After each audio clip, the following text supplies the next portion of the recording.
અને આટલું ઓછું હોય તેમ મળી હેમ આશીષ નરસિંહ મીરા થયા પ્રેમ ભક્ત દયારામ ધીરા સદા સૌમ્યશી વૈભવે ઉભરાતી મળી માતૃભાષા મને ગુજરાતી મળી માતૃભાષા મને ગુજરાતી મળી માતૃભાષા મને ગુજરાતી. તો આ કાવ્ય સંગ્રહ એમણે કોને અર્પણ કર્યો? આપણી માતૃભાષાને અર્પણ કર્યો છે. આ કોઈ બીજાને નથી અર્પણ કર્યો.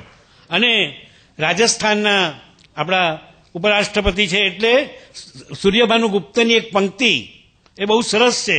એ સંદર્ભ ફેર સાથે કહું છું. દરેક કવિ પાસે આટલું તો હોય જ, હૃદયમાં રાજસ્થાન ને આંખમાં નૈનીતાલ. હવે આપણા ગુજરાતીઓ છે તે અમસ્તા પણ વેકેશન ના પૂછે ક્યાં જવાના તમે. એ ખરેખર તેને આપણામાં રસ નથી, પણ એને આપણે પૂછીએ કે તમે ક્યાં જવાના, એટલે કે નૈનીતાલ. નૈનીતાલનો સાચો અર્થ શું છે કે શંકરનું જ્યારે અપમાન થયું ત્યારે પાર્વતી યજ્ઞના કુંડમાં પડ્યા. એટલે પાર્વતીના દેહને ઉંચકીને શંકર આકાશને માર્ગે જતા હતા અને પાર્વતીનું એક નયન પડ્યું અને એમાંથી નૈનીતાલ થઈ ગયું.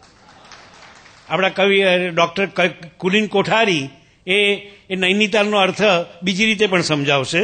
તો મને કોઈ પૂછે, ઘણા લોકો પૂછે છે કવિતા કેમ લખો, કવિતા ક્યારે લખો?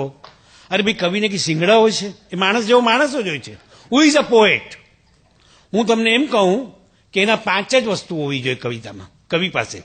સેન્સિટિવિટી, સંવેદનશીલતા. અમારે એક ઓળખીતા બેન હતા, એને કહું કે અમે માથેરાન જઈએ તો એમાં ઝાડ સિવાય જોવાનું શું? મેં કહું ના, ઝાડ તને જોશે. આમાં તું એટલી સંવેદન શૂન્ય છે કે તને કંઈ દેખાતું જ નથી. એટલે સેન્સિટિવિટી, સેન્સિબિલિટી.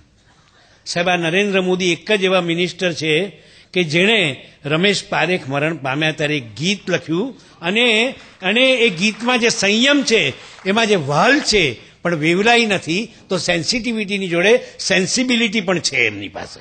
હા, આ એક બહુ, એટલે કવિના બધા જ ગુણો એમનામાં છે. એટલે હું કવિતા, મેં આખી જિંદગી કવિતા સિવાય કંઈ કર્યું જ નથી. તે કંઈક નરેન્દ્ર મોદીમાં કવિતા ન હોય તો હું છાપું ખરો? હા, આ બધા અમથા લોકો સવાલ પૂછે છે. હું એ લોકોને એમ કહું કે લાગણીને જીવ ભરી જીવવા દિયો અને બુદ્ધિને કહો કે બહુ બોલે નહીં. સોનાની મૂર્તિને લોખંડના ત્રાજવામાં મૂકીને કોઈ કદી તોલે નહીં. આ કાંઈ સમજતા જ નથી લોકો. અને અમસ્તા દૂધીને નહીં પણ છીણને છીણ્યા કરે છે. હા, એવા માણસો. પછી ઓબ્ઝર્વેશન. નરેન્દ્રભાઈની કવિતામાં જે નિરીક્ષણ છે, નિરીક્ષણ કોનું? જાતનું અને જગતનું. જગતના સંદર્ભમાં જાતનું અને જાતના સંદર્ભમાં જગતનું. અને ઇમેજિનેશન. સાહેબ, તમારી પાસે બધું હોય પણ કલ્પના ન હોય. કેવી વાત છે? કાલેલકર જેવા માણસ એ બીજનો ચંદ્ર જુએ છે ત્યારે એ બીજનો ચંદ્ર એમને કોના જેવો લાગે છે? આ કલ્પના કહેવાય. કે કોઈ સુંદરીના પગના ઉતારેલા નખ જેવો લાગે છે. હવે તમારે એમાં બીજનો ચંદ્ર જોવો જોઈએ, સુંદરી જોવી જોઈએ, એનો પગ જોવો જોઈએ, નખ જોવો જોઈએ. પણ આપણે આપણા જ નખ કરડતા હોઈએ ત્યારે આપણને શું ખબર પડે કે શું થાય? અને એક્સપ્રેશન. હવે હું તમને કહું, નરેન્દ્રભાઈ, તમારી આ કવિતા સિમ્પલ લાગે છે પણ ઇટ ઇઝ નોટ સિમ્પલ. એની અંદર જે ગહન છે એ શું કે છે? કાયા છોડો, માયા છોડો. પછી અદ્ભુત કે છે, બહુ સટલ છે. કાયા છોડો, માયા છોડો, વસ્તુને પડછાયા છોડો. આપણામાં તાકાત છે.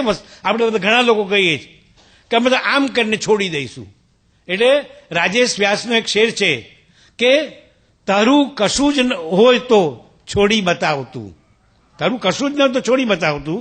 એટલે પંક્તિ, કાયા છોડો, માયા છોડો, વસ્તુને પડછાયા છોડો, સબસ્ટન્સ એન્ડ શેડો. અને કિલ્લા તોડો, પિંજર તોડો, સપનાઓ સુવાળા છોડો. તો એક સુવાળા સપના છોડવા માટે શું કહે છે ખબર છે? એક કવિતામાં, નિંદરની ચાદર ઓઢીને સૂતા રહ્યા શરીર, વીર તમે ઉઠો જાગો કે ઝળકી ઉઠે ખમીર. તો ગુજરાત અને દેશની વચ્ચે ક્યાંક એવા હૃદયનો ધબકારો છે અને એ ધબકારો એટલે નરેન્દ્રભાઈ મોદીનું સંવેદનશીલ હૃદય. એ માનનીય મુખ્યમંત્રી છે, એ હકીકત છે, ઇટ્સ અ ફેક્ટ. એને છૂટા ન પાડી શકો. એક દિલ કે ટુકડે હજાર હુએ, કોઈ યહાં ગીરા કોઈ વહાં ગીરા, એવું ન કરાય. એટલે એ મુખ્યમંત્રી છે, એ હકીકત છે, અને એ માટે હું એમને સલામ કરું છું. પણ નરેન્દ્રભાઈ, તમે શબ્દના સ્વામી છો, એટલે સલામ કરું છું ને સલામ ભરું છું, એ બંનેનો ભેદ સમજો છો. એટલે એ માનનીય મુખ્યમંત્રી છે, એ હકીકત છે, ને એ માટે હું એમને સલામ કરું છું. પણ એમની પાસે જે સરસ્વતી છે, એને માટે હું એમને પ્રણામ કરું છું.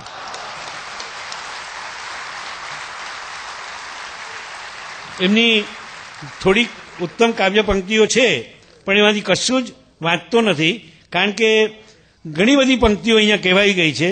અને મારે ખાલી એટલું જ કહેવું છે કે દેહનું કામ દેહ કરે છે, મનનું કરે છે મનનું કામ. અને પછી એક અદ્ભુત પંક્તિ છે છેલ્લે, મારી એક અયોધ્યા એમાં રઘુપતિ રાઘવ રાજા રામ, દેહનું કામ તો દેહ કરે છે, મન કરે છે મનનું કામ.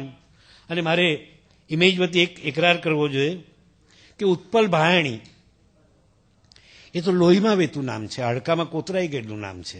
એનો આભાર કેવી રીતે માનું? અપૂર્વ આશર, એની કોઠાસૂઝ એ ન હોય, હિતેન આનંદપરા, તો આ બધાનો આભાર માનું છું. આ બધું થઈ શક્યું. આ કલાકાર મિત્રોએ કેટલા દિલથી ગાયું, આ એ લોકોએ કાવ્ય પઠન કેટલા દિલથી કર્યું. SVKMના પ્રમુખ અમરીશ પટેલ, મેં નરેન્દ્રભાઈને કહું હતું, એમના કુટુંબમાં દુઃખદ ઘટના થઈ એટલે આવી નથી શક્યા.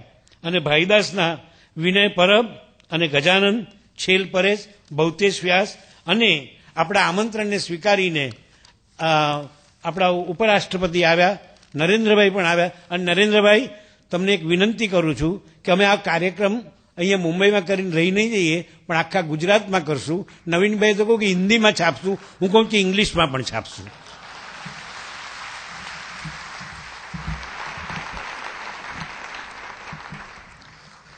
મિત્રો, આ એક બહુ મજાની વાત છે કે આજે આ ભાઈદાસ, જેમાં તમે સૌએ હજારો કાર્યક્રમો માણ્યા છે, કેટલા બધા કવિઓના કાવ્ય સંગ્રહનું આ જન્મસ્થળ બન્યું છે. આજે એક મુખ્યમંત્રીના કાવ્ય સંગ્રહનું જન્મસ્થળ આ સ્ટેજ બનવા જઈ રહ્યું છે.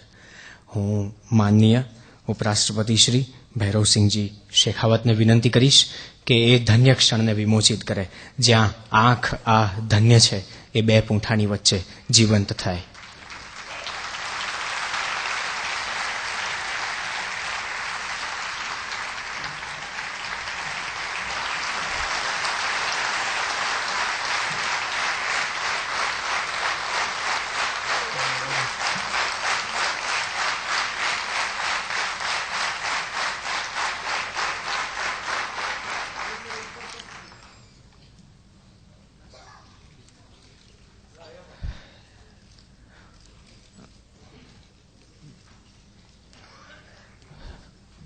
મિત્રો,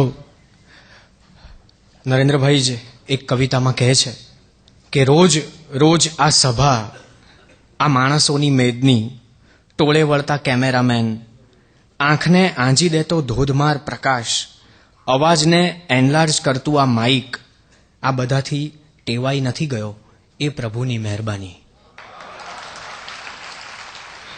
અને પછી એ જ કાવ્યમાં છેલ્લે એમ કહે છે કે આટલા બધા શબ્દોની વચ્ચે હું સાચવું છું મારું એકાંત, અને મૌનના ગર્ભમાં પ્રવેશી માણું છું કોઈ સનાતન મોસમ. આ સનાતન મોસમને મૌનના ગર્ભમાં માણતા આપણા કવિ મુખ્યમંત્રી માનનીય શ્રી નરેન્દ્રભાઈ મોદીને એમનો પ્રતિભાવ આપવા માટે વિનંતી કરું છું. પૂરા સન્માન સાથે આદરણીય શ્રી નરેન્દ્રભાઈ મોદી.